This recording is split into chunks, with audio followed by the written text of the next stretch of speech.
अब बढ़ते हैं कोरोना संक्रमण से जुड़े कुछ अपडेट्स की तरफ। सबसे पहले आंकड़े।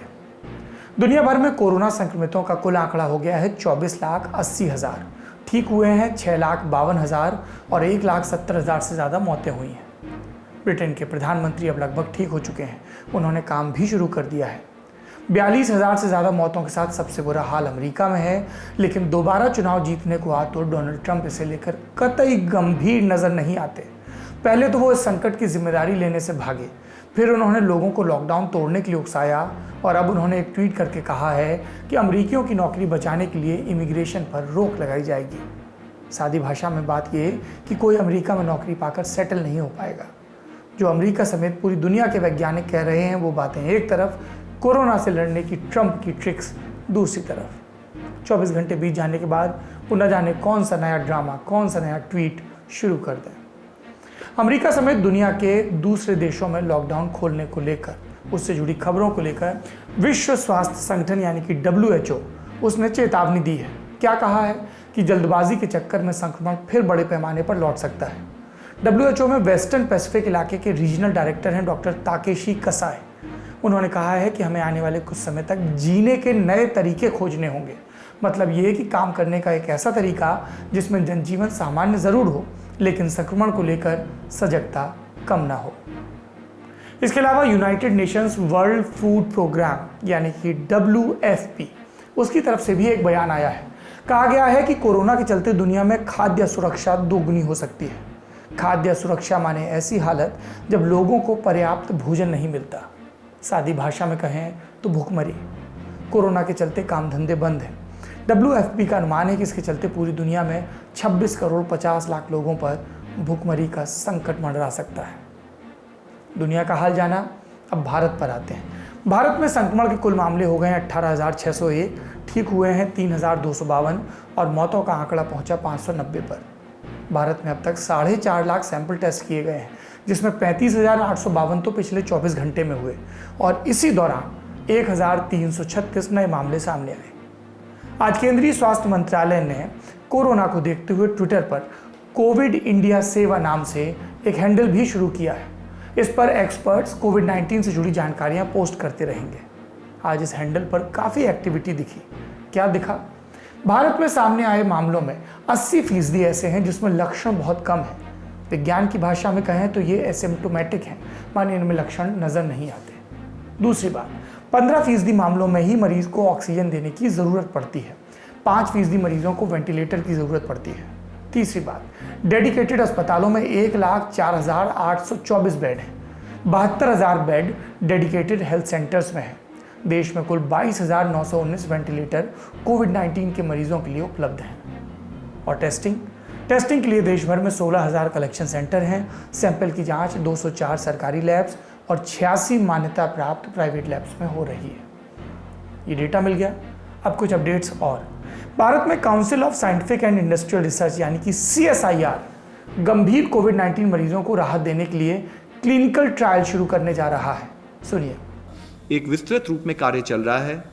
Council of Scientific and Industrial Research critical ill COVID patients के मॉर्टेलिटी को कम करने के लिए, ड्रग की एफिकेसी को इवैल्यूएट करने के लिए एक रैंडमाइज क्लिनिकल ट्रायल शुरू कर रही है।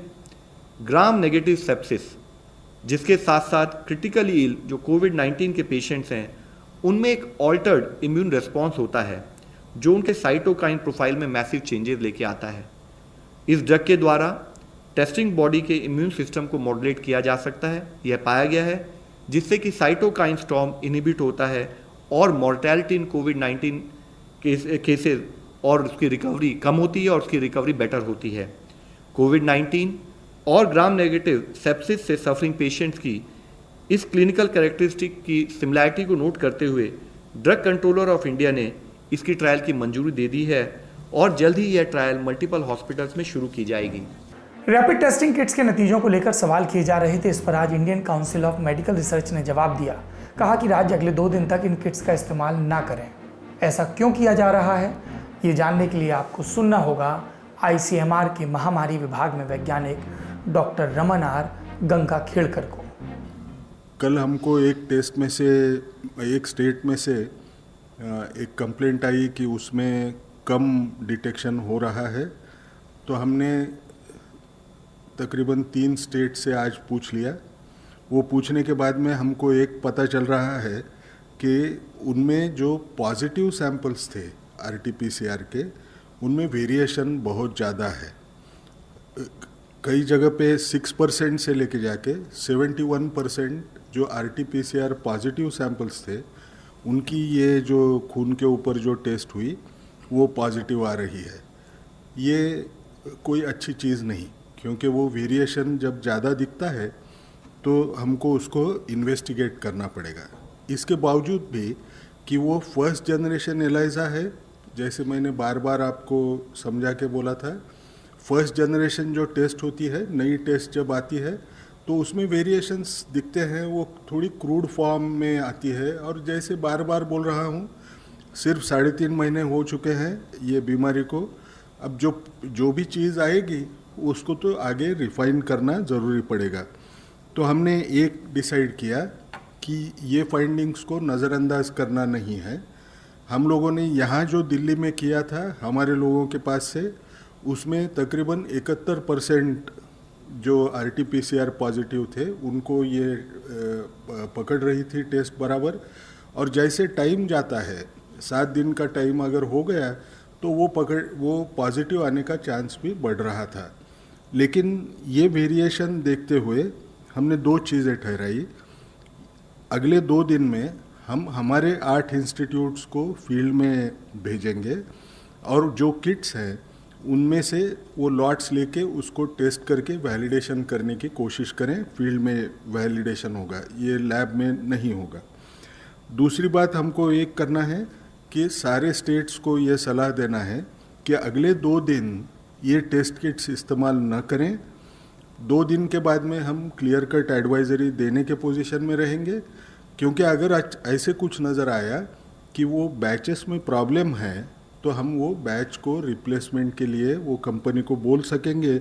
इसलिए सबने इस वक्त तो भी वो टेस्ट किट इस्तेमाल 2 दिन ना करें। इसके अलावा आज राष्ट्रपति भवन से कोरोना संक्रमण की खबर आई। राष्ट्रपति भवन में एक सफाई कर्मचारी की बहू की मां का कोविड-19 के चलते देहांत हुआ था। इसके बाद परिवार अंतिम संस्कार में शामिल हुआ। पूरे परिवार की टेस्ट रिपोर्ट नेगेटिव आई, लेकिन बहू कोरोना पॉजिटिव आई है। राष्ट्रपति भवन ने अपनी तरफ से एक बयान जारी करके कहा है कि यह मामला उनकी जानकारी में है। 13 अप्रैल को मरीज की मौत हुई थी। कॉन्टैक्ट ट्रेसिंग से मालूम पड़ा था कि राष्ट्रपति भवन के एक कर्मचारी के परिवार से एक सदस्य मरीज के संपर्क में आया था। ये परिवार 16 अप्रैल से ही मंदिर मार्ग पर बने क्वारंटीन सेंटर में है। 20 अप्रैल को टेस्ट रिपोर्ट आने के बाद राष्ट्रपति भवन कॉम्प्लेक्स में बने सभी 125 घरों को आइसोलेट कर दिया गया है। 25 घरों की जिस ब्लॉक में ये परिवार रहता था वहाँ आइसोलेशन को सख्त रखा गया है। एक जानकारी उत्तर प्रदेश से आई, तबलीगी जमात से जुड़ी हुई। इलाहाबाद यूनिवर्सिटी के एक प्रोफेसर पर तबलीगी जमात में शामिल लोगों को छिपाने का इल्ज़ाम है। इस मामले को लेकर प्रयागराज के सिटी एसपी ब्रजेश श्रीवास्तव ने मीडिया को बताया। क्या 20 अप्रैल की रात इलाहाबाद जिले की शाहगंज थाने की पुलिस ने इंडोनेशिया के 7 नागरिकों समेत 17 लोगों को गिरफ्तार किया। इसके अलावा करेली थाने की पुलिस ने थाईलैंड के 9 नागरिकों समेत 12 लोगों को गिरफ्तार किया। इलाहाबाद यूनिवर्सिटी से एक प्रोफेसर को भी गिरफ्तार किया गया। उन पर आरोप है कि उन्होंने इंडोनेशियाई लोगों को मस्जिद में ठहराने में मदद की। गिरफ्तार हुए प्रोफेसर का नाम मोहम्मद शाहिद है। उन पर महामारी एक्ट और अन्य संबंधित धाराओं में केस दर्ज किया गया है। विदेशी नागरिकों को फॉरेनर्स एक्ट के तहत गिरफ्तार किया गया है। इस मामले में फिलहाल जांच चल रही है, लेकिन अगर ये इल्ज़ाम सही है तो ये बहुत दुखद है, परेशान करने वाला है। राज्य की सरकार, केंद्र की सरकारें लगातार बार बार चेतावनी दे रही हैं, लोगों से कह रही हैं कि बाहर आइए, सामने आइए। तबलीगी मरकज़ को लेकर, जो निज़ामुद्दीन का मरकज़ है, वहाँ पर जो तबलीगी जमात के थे लोग, उनको लेकर बार बार कहा जा रहा है कि सामने आइए, टेस्ट करवाइए। इसके बावजूद ये लोग छिपे हुए हैं और छिपाने में पुलिस के इल्ज़ामों की माने तो प्रोफेसर भी शामिल हैं। पढ़े लिखे लोग इस तरह की लापरवाही कर रहे हैं और तबलीगी जमात के लोग तो लगातार ये कर ही रहे थे। 21 अप्रैल की तारीख गुजर गई, इसके बावजूद इस तरह की खबरें आ रही हैं। इस तरह से हम कोरोना को कभी नहीं जीत पाएंगे।